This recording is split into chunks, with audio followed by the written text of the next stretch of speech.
Hey Thomas, I'm sure you're aware of the myriad of conversations that have been going on in the latinx community, inspired by the Black Lives Matter movement. I'm sure you're at least somewhat aware that these conversations are happening, just like they are in every other community.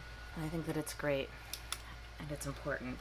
Also, I think they've gone some strange places as well. I need to change focus on this.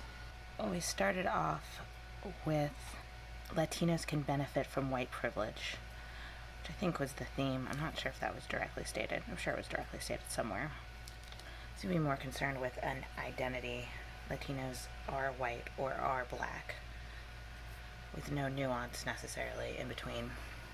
In the past couple weeks, we've moved on to Spanish as a colonizer's language, and so is English. So it doesn't matter who does and does not speak Spanish versus who does and does not speak English. Mexicans are Native Americans. And today, I saw the hot take of Latino, Latina, Latinx is a slur because it's a colonizer's definition of Native Americans. There's a lot to unpack here. And honest to God, I don't know where to begin. I've thought a lot about the white privilege question. I've thought a lot about Hispanics are white or are black. Afro-Latinas exist and self-identify as such, and we absolutely need to be constantly aware of and fighting colorism within our communities. And we don't get a pass card. Nobody gets a fucking pass card for discriminating against, being prejudiced against people because of the color of their skin. And like, we've all seen it happen. Like, this exists. We are not excused from the racism fight just because I'm gonna go against the entire statement, but we're not white in the traditional sense. This is where my thesis lies. I think that in the vast number of conversations that are occurring right now, have been occurring for the past 2 months now, there's a lot of shorthand. There's a lot of skipping important definitions and in some cases skipping important understandings of complicated topics, and taking a complicated topic or theme and devolving it to a talking point does a disservice to us all. And I think that's part of what's going on here. I think it's very easy to look at a group of people and say, like, well, they're dealing with racism, and the conversation happening in America right now is black and white. It tends to be, when it comes to race relations, black and white. And that's not a complete picture. It's more complicated than that. I think that American society, there are standards and there are others. And I think the standard in our American society is a waspy white cis man, and everyone else is categorized as other. And so when you're unpacking white privilege, you have to start from that standard and understand that that has been presented to this as the standard for all of us within society, that everybody has biases that lean towards that type of person being standard and good and everyone else being other than that. This accumulates in a bunch of different societal problems for the rest of us, not problems for anyone who fits those definitions, which is not to say those people don't have their own problems. They do, just not caused by being othered by society. My point in all of this, defining what white privilege means for those of us who are white passing or who could be white passing, or honestly, as I've seen within our community, and I think this is actually the most common, whether we realize it or not, are seen as white passing in certain sets of eyes. I would say that that has been my life experience and the life experience of some of my friends for sure. I think that's looking terrible. It's easier and it's comforting just to believe that you just have white privilege and race in terms of how it affects you personally isn't something that you need to deal with. It's easier to believe that this has never negatively impacted you because, like, isn't that easier?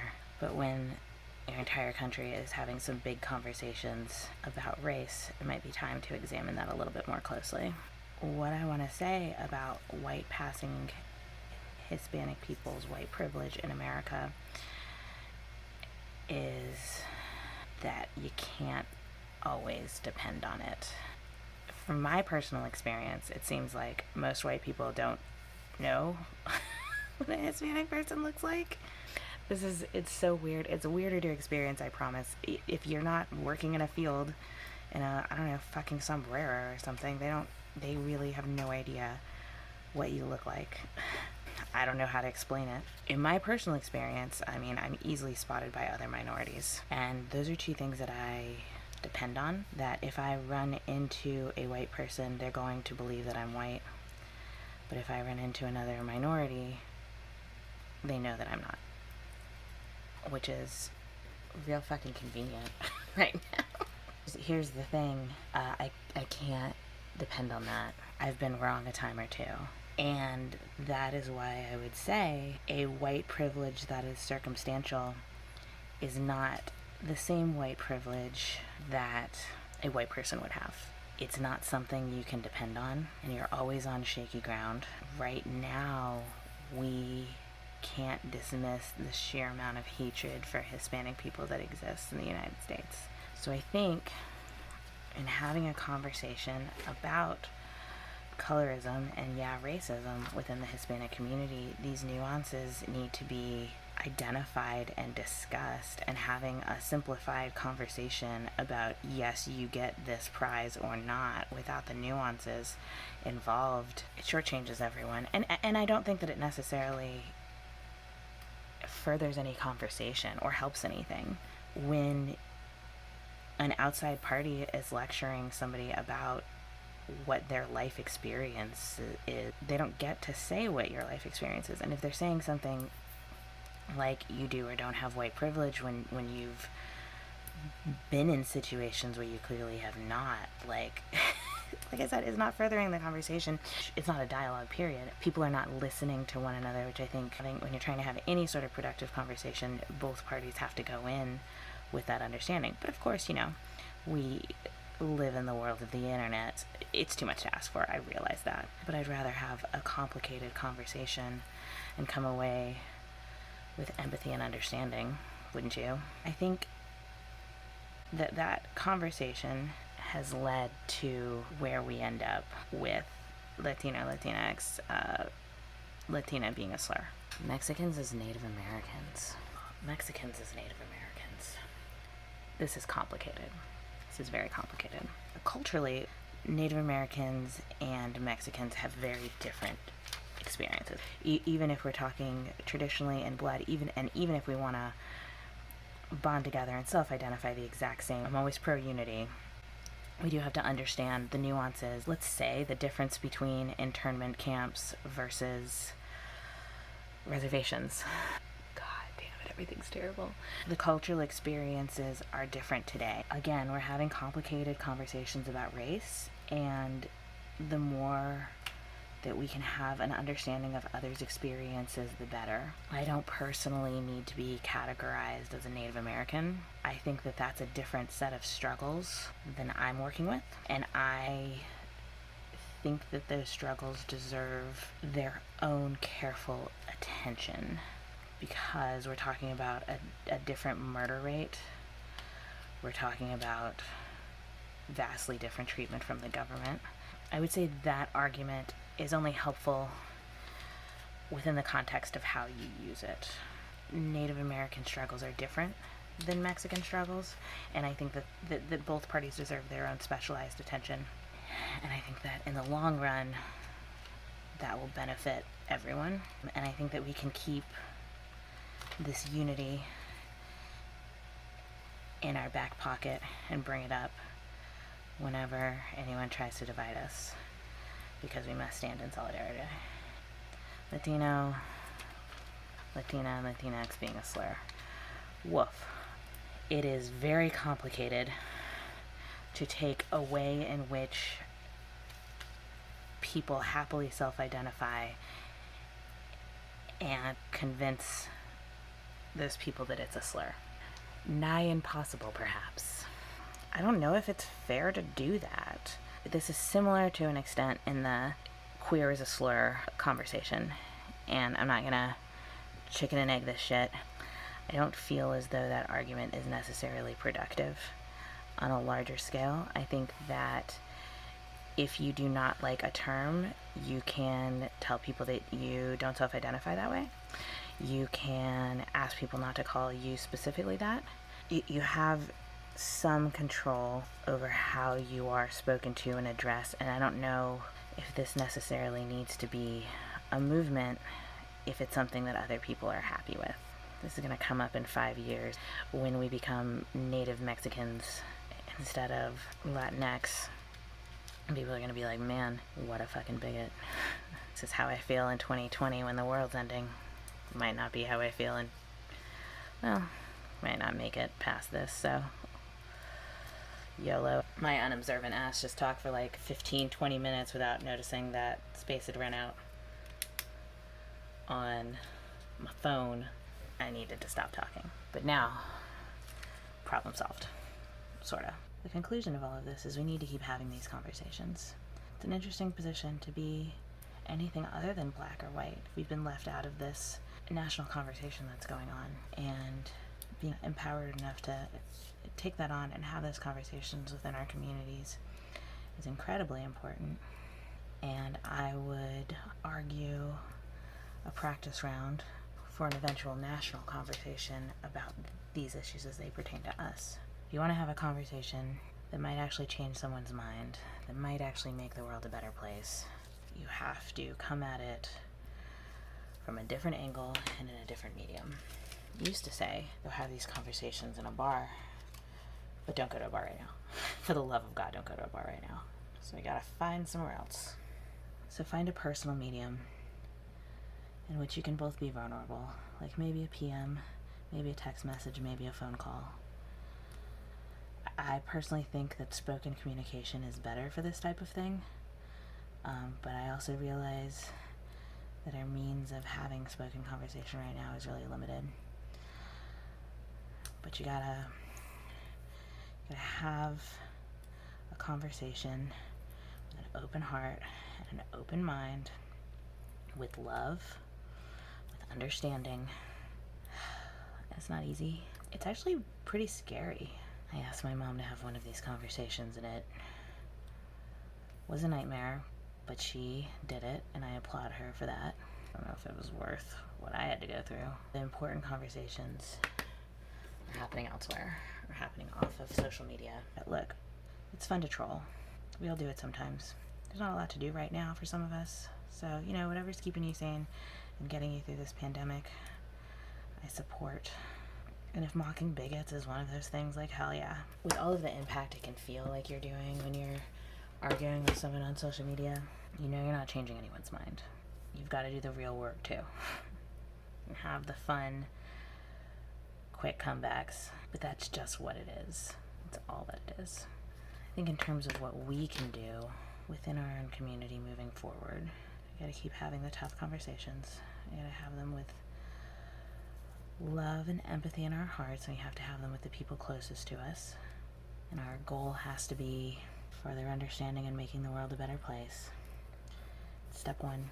Step 2 is we have to vote. 150,000 people are dead. Go fucking vote.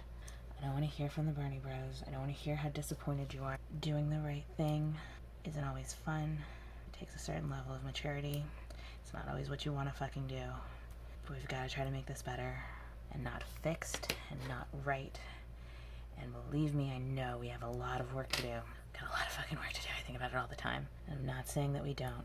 I'm not saying don't build a party outside of the Democrats, because goddamn it, have we been let down by every single level of government that impacts our lives in every single way. And yeah, I'm fucking exhausted too. But moreover, I'm terrified, and you should be too. So that's just the presidential election. Vote in the presidential election, but more importantly than that, vote down ballot. Get to know your local candidates. Get to know your state candidates. Get to know your congressman. There's a lot that happens on that ballot every 4 years, and if you're only showing up to check off the top name. You're wasting your time. You're wasting your time. You're wasting all of our time. Gotta vote down ballot. Voting down ballot means educating yourself. It means Googling. It means talking to people sometimes. It means doing the work. We don't get out of doing the work anymore. We gave that up. But this year we have an election that's attempting to be stolen. And I live in Georgia, so I'm a fucking expert on elections being stolen from me. Poll workers are old typically, and old people are at risk of COVID. But somebody's got to run the fucking polls, okay? So, if you are young and it's safer, it's not safe for any of us to be out of our houses, really. Safer for you to be out of your house. Sign up to be a poll worker. I feel like our democracy's hanging on a thread right now. And we all need to be at least trying to do our part to help. It's really easy. I'll put a link in the description. I'm doing it. I'm gonna bully my significant other, friends, and union brothers into doing it. We'll see. But I think I can. I'm a pretty good bully. And my cousin's already asked me, so like, let's get this fucking word out. I know you've heard about it. John Oliver's talked about it, I think. I haven't seen that episode. We don't exist in a vacuum. None of us do. When other Americans are dying, we are also dying. When there are children in cages, it's our children in cages. When Black Americans are being murdered by police, those are our fucking brothers and sisters, okay? So we gotta do what we can. Gotta have the tough conversations. Gotta vote. Gotta sign up to be poll workers. And those are the easy steps. Then we gotta get fucking working. We need morally sound people to run for office. We need people that represent different types of people than have been traditionally represented in our governmental system to run for office. And those people need staff to work on their campaigns. They need people to knock on doors. They need people to be having the conversations that we've been having in private, in public.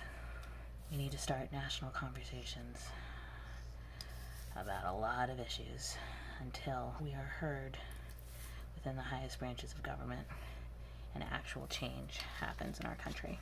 And this is all connected. This is all intertwined. You can't have one without the other. You can't have any without all. And it's a lot of work, but it's work we collectively have done before. It's work that a lot of people are doing right now. It's work that we're capable of. And if we stick together, we're all gonna be all right.